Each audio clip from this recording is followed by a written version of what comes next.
நிலவுக்கு வானம் உண்டு, மலருக்கு வாசம் உண்டு, கொடிக்கொரு கிளையும் உண்டு, எனக்கென்று என்ன உண்டு?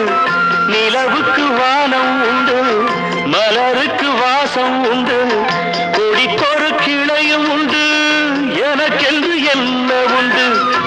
ஏன் படைத்தானோ இறைவனும் என்னை? மனதில் எனக்கு நிம்மதி இல்லை.